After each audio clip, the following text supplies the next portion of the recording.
Yourself, please. Oh, my name is Anita Williams. I'm a founder and president of Alliance for Community Justice in Los Angeles in Florida. What else do you need? Sit. So I have a list of questions here. One, there seems to be a discrepancy in the October 14th signing and the check not being, and you guys need to make notes because somebody needs to answer these, not being sent out. Secondly, I'd like to know what was the issue that escalated the issue from a city council issue to a lawyer legal issue, because to quote Mr. George Curtis, it was so alarming that he had to escalate it to the attorney, so I'd like him to cover that. Also, I'm just going to, for all transparency, say I've had lots of issues with Mr. Curtis. I think about bringing businesses here. I live between here and LA, but he is very difficult to work with. And I say that from a person who campaigned and pushed for him to get the position when he was city manager. So this is nothing personal, this is business. The other thing is, what are the stated code issues? What is the high level of violations that the problem is? Also, I want to make it very clear, is it lawyers speak to lawyer for City Councilman person Robinson, or is it now Ms. Robinson can speak to the city manager, and the city manager and whomever's in that meeting will be very transparent? And also, if the owner of the Green Fort can be in those meetings, or at least be brought up to speed after those meetings. I have a major problem with Ford signs on the door. I can remember getting up to speak with the Wainwrights that are not in my bailiwick, period. But I saw how hard it was for them going through that department over there to get whatever business they were trying to get going. It was hell for them. And they white rich with money. So I feel sorry for this young lady right here. Secondly, can you enter or see the back door that it needed signs on it? Did she go and try to break in? If the law says one sign will do, it's personal when you put 4. That's overkill. I don't care what Mr. Curtis says. 4 is personal. Stick to the rules. Does the Green Fort need legal representation? I think that, I'm not sure who the owners are, but the only people that can tell you that they have a lawyer and legal representation is the owner, period. And I just like to say, you know, that's why so much businesses are coming up in the county and not the city. There are things going on that's not right. And lastly, I'm going to close. I say this all the time. I am requesting at this moment, this city council, not the council, this city needs a financial and fiduciary outside audit, period.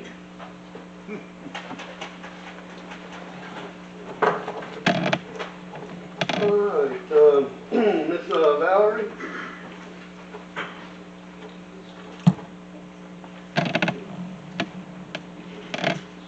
My name is Valerie Gilmore. I have some concerns about the Green Fort, and I have some concerns about black businesses in Swanee County. When I was a child, we had black businesses. We had restaurants, we had laundry, clothes dry cleaners, we had several other things. The only thing that anybody can get approval for in Swanee County that's black is a funeral home.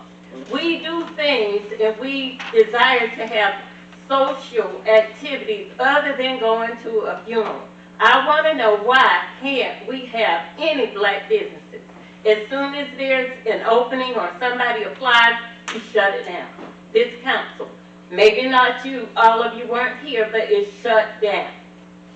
We are not progressing and we're getting CRA money. Where's it going? It's not going in our community. It's not going in our community. There are no businesses there. There's hardly any sidewalks, only in certain areas. Somebody needs to be accountable for stuff liking in the minority area. And I'm just so, I can't believe this day in time that we're going back.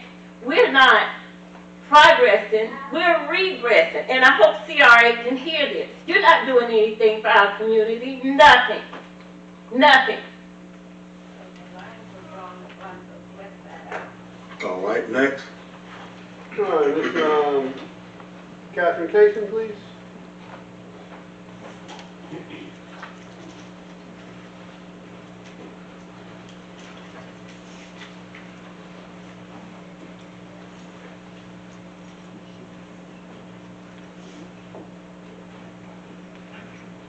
My name is Catherine Casey. I live here in Live Oak at 1422 5th Street Southwest. And I am speaking on behalf of my daughter. She was not able to be here tonight to speak. And the city manager also, she emailed this, and she wanted the whole council to hear what she had to say. And it reads, and it was addressed to Mr. Sessions. I send this communication with concern and quite honestly, disappointment regarding the egregious and unacceptable conduct of the community redevelopment area. In association with Mr. George Curtis, specifically the matter in relation to the new local establishment, the Green Fork Kitchen. The actions of the aforementioned parties and additional persons who are not directly associated with the vetting process of ensuring the establishment's safety and code compliances is legally, ethically, and morally unacceptable. All practices mentioned in the business owner's statement of discontent referred to your employees is evidently retaliatory, harassing, and undergirded with discrimination. Mr. Curtis has perpetuated a practice of denying minority business owners small business grants, as well as opportunities for employment.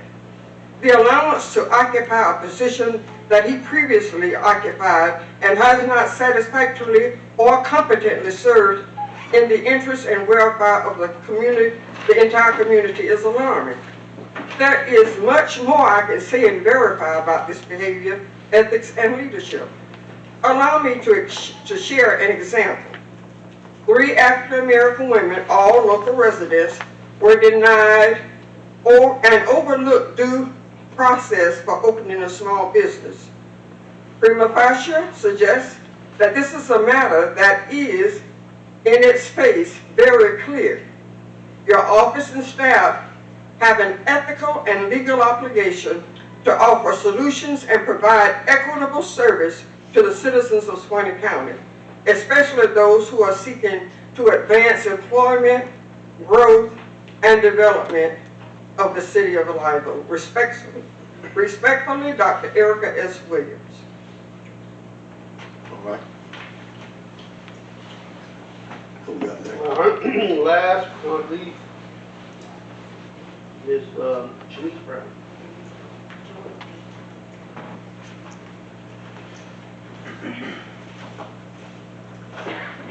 So it seems Shanice Brown, 1423 North Ohio Avenue, Green Fork Kitchen, only owner. And I prepared something, but now I'm gonna have to answer some of the questions and give clarification to what Mr. Curtis came up here and said, and also some things Larry said and Tommy Jefferson. So I'm gonna ask before you all start my time, if I can get extended 3 minutes. I'll allow that. What you want to do? I will allow it. So I want a It's 3 total of minutes. 6, Total 6 minutes? total of 6, 3 additional. That's Because I have to, That's council president. council president, Yes, sir, giving, 6 minutes. yes, extra 3 minutes, Thank you. because I want to. Thank you, because I have to utilize some of this time to get some of this stuff clarified. All right, 6 minutes, go So, ahead. here we go. I want to start, I tried to make a little bit of notes where he said, George Curtis said there was an attorney involved. I don't have an attorney. And I am the only owner and operator of Green Fork Kitchen. So that conversation shows, again, to people here on the council and the community, how are they getting this information that they're curating on their own. Also, he said that he couldn't comment unless they were at the same table. Well, why wasn't I invited to the table? I requested numerous times to be invited so that I can get clarification on all of these different things they wanted me to correct. No one ever invited me. Also, I invited the building department to physically come out. I need everyone to understand this super clear. I have not, to this day, had a building official step pinky toe into my business. Nobody has been in my business. I've been cited violations. I've been cited orders, but no one from the building department has set foot into my building. Today is October the November the 10th. And the violation was set for October the 7th. The check was supposed to be cut October the 3rd. The proximity of them being all in the office is why I didn't get my grant money. But I wanted to clarify that because that's incorrect. Also, the signs at my building were excessive. I don't know if you all drove by. It felt like an embarrassment, that I was being set up to be embarrassed or intimidation tactic. They set all of those up in the front of my business. They said door to door. Only one door received the sign. The other three were smeared in the front of my business. No sign ever went to the back of my business door. So that was incorrect. And that's why I felt it was an embarrassment tactic. It was an intimidation tactic. Because I came up here last meeting and I said out loud, I feel retaliated against. They decided to get an attorney on a CRA matter. Let's be clear, let's put that on record. That didn't have to do with the building department. I issued 2 letters that I articulated and wrote myself. I can't help that I can articulate myself in writing. But you all felt that the way I articulated myself, you needed to protect you all. Because that you knew that the facts that I quoted put you all in a position where you had to start protecting yourself because you did me wrong. Because you didn't treat me fairly. So now it was for you all to take and try to clear up on your end, and then you block me. They're blocking counsel. If you think that's just an ounce, they've been doing me that 100 times worse this entire time. I've asked for assistance. I made sure that I had meetings in the beginning before I invested anything. This is my own money. I didn't ask for a loan. I didn't ask for that. So this is my money. Do you think I would go and try to do things out of the way when I'm risking my own savings in this type of economy? I did this for the community here. When I moved back, there was no options. So I did this for the community. I didn't do it to make a big buck. Let's look at my menu. I'm not here to make a big money pit. Money pit is what it's becoming. But I did this for the community. So let me just try to reiterate in my last 2.5 minutes some things that I did right now to speak of. So I wanted to reiterate, when they came and brought those signs, your CRA department director, Nicholas Bagola, he was holding the tape and Jamie Fisher was holding the signs. Why would a CRA department person come out there and help them tack up signs on my business when they're supposed to be for business? Okay, ask yourself that. And then as well as Jamie Fisher, when I inquired with him, what does this even mean? He said, I was instructed by George Curtis. I said, can you explain it? Sorry, you have to reach out to George Curtis. He instructed me. That's the second time he's told me that. The first time when he issued my violation, I called him, I said, can you explain it? These are under the instructions of George Curtis. I said, well, your signature is at the bottom, you signed it. Well, they showed it to me. So George saying he's not affiliated or know anything is false. Because all of this, I have on recording where he's saying this stuff. So also, now that I'm trying to comply, I feel like they continue to move the goalposts. Now I'm hearing that something's wrong with my bathroom, and now this and that. They keep adding and tugging, again, with no knowledge of ever coming into the building. Nobody has been in the building. So I don't understand how I keep getting that. I asked for clear written communication, consistency across the departments. They don't give that. And they continue to have delays and delays. And again, that attorney did not respond to the building department's email. He responded to the CRA. So Again, now you'll see, they're doing me wrong again because that was a whole different email that was sent. I also sent an administrative appeal to look into the issue, and that was from October the 8th. They haven't responded. I sent 3 emails this week and, well, last week, they haven't responded. How can I comply when they're not answering me? They're ignoring me. They're intentionally delaying me from being able to open my business. So I am coming here today to let you all know that there were also some awful things added online about your business department, CRA department, where he made a racial remark. Is there an investigation that goes into that? Is that why it's coming into play? Or even your recorder who's over there recording the video, she was in the Facebook comments saying that there's more to the story they didn't know, and then someone get information that I don't have? There's some answers that we need. I know that William asked for answers, and now I'm asking for answers. Thank you. Oh, they snatched those down today. They came in here. All right. Who else we got? That's it. All right. All for the green fork. All right, Mr. President, we're going to move to item 6A, which is discussion of possible council action. Move over to 6-0, whenever you're replacing with a... read from O. Discussion of possible council action, the final reading of ordinance 1543, ordinance of the city of Live Oak, naming the former city hall at John W. Ely building. All right. Give me a second, John, because now we're out of order. Yeah, we are out of My order. tabs aren't, Let me my find- agenda item. Let me find myself here. Okay. Yeah, this is the final reading. Yeah, we gotta read the ordinance first. It'll be a public hearing, so then open the floor for public comment.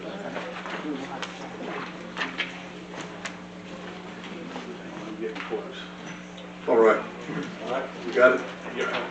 City Council Ordinance Number 1543, an ordinance of the City of Live Oak, Florida, naming the former City Hall as the John W. Ely building. So now we can open the public hearing. All right. Open up to the public. Want to speak on this matter? Ms. Ewing, you want to start?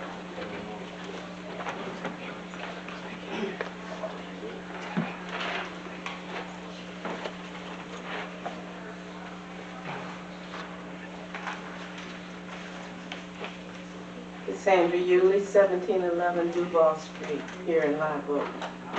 Good evening to the elected officials, city council members, and citizens here tonight. I would like to thank you for this opportunity. Excuse me, a little nervous. Thank you for this opportunity to recognize a man who made an impact on the city that he loved so much. John Yulee was a quiet man who didn't always have something to say about everything. He didn't make a lot of speeches, but his voice was heard loudly in the work that he did. Many have stated his well-deserved accolades in the previous 2 council readings of the ordinance to name the old City Hall building, the John W. Yulee building. On this last public reading, I would like to say how appreciative I am to the citizens who knew my late husband and felt inclined to recall the depth of his contributions to our city. John was a man to be admired for his tenacity to work. He indeed wore many hats and served well in each one. He carried a Bible and sang hymns on Sunday. He carried the mail Monday through Friday and carried a gun and a smile on the weekends. Whether you call him deacon, mailman, officer, or deputy, councilman, board member, he would answer because he was all of this and more. He was a family man who would speak to your children needing discipline just as he spoke to his own. The legacy of John Yulee will live on because his life epitomized a life well lived from a native son of Live Oak. Thank you. All right.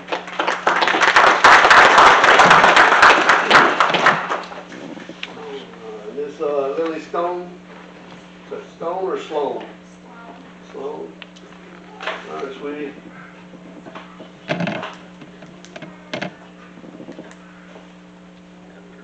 You can pull it. I think it'll tip down. It'll turn down. Yeah. Just push it down. All right. My name is Lily Sloan, and I live 1615 Main Street at Live Oak, Florida. And I'm going to be reading about John Yulee. John Yulee walked with courage, kindness, and purpose. He mentored us, motivated us, and showed every young person in the devoted 4-H club what it looks like to rise above your past and create a future filled with service. Even when he denied the chance to serve as police chief after winning fair and square, he didn't give up on helping people. He simply found another path to pour into his community. Gone but not forgotten. His example still speaks. Your past is not your prison. Your calling is bigger than any setback. Keep serving, keep growing, keep shining. Our club greatly appreciates him, and his legacy keeps walking with us.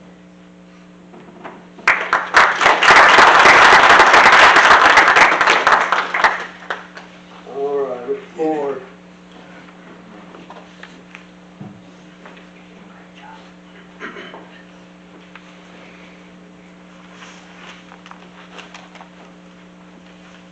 Good evening. Good evening. My name is Robert Ford, and I live at 8896 135th Loop, Live Oak. Help me get it up. Get on one beat.